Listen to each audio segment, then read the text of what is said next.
Hi guys, welcome so much to Dr. Krishnan Lecture. This is a channel dedicated to make learning easy for all the medicos and create an amazing community of super awesome people like you. Regards, CEO and founder of Dr. Krishnan Lecture, Dr. Ramesh Krishnan. In this lecture video, I will discuss about clinical case of a normal pressure hydrocephalus. A 45-year-old lady presented to our hospital with gait disturbance, urinary incontinence and memory impairment for 2 months. This was the gait of the patient.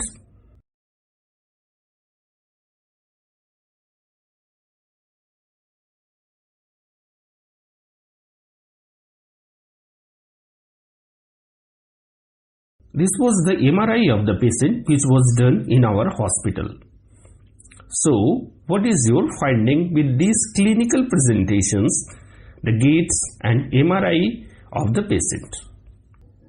This is a case of normal pressure hydrocephalus, also called as Huckins-Adams syndrome, which is characterized by triads called as Huckim triads of gait instability, urinary incontinence and dementia. This patient was having gait disturbance, urinary incontinence and memory impairment, fulfilling the Huckim's triads. The gait of the patient which is shown in this video is called as hypokinetic gaits, in which the feet looks as though it is glued to the floor, also called as magnetic gait.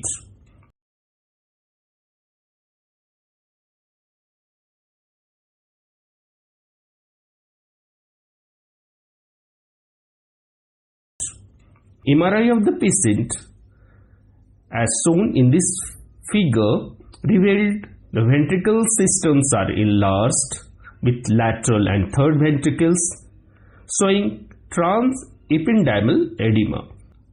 This was the NCCT brain of the patient post-VP shunt, which allows the fluid to drain out of the brain and prevents the ventricles from enlarging. The morphological changes in normal pressure hydrocephalus include the Evon index, which is defined as the ratio of maximum rates of the frontal horn to the maximum inner skull diameter, and Evon index is higher than 0.3 in patients with hydrocephalus.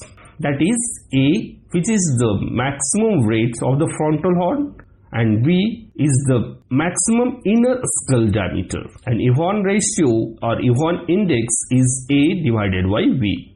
Then callosal angle, it is the angle which is formed between the frontal horn in the coronal plane at the level of posterior commissure, and it is decreased in normal pressure hydrocephalus and it is less than 90 degree.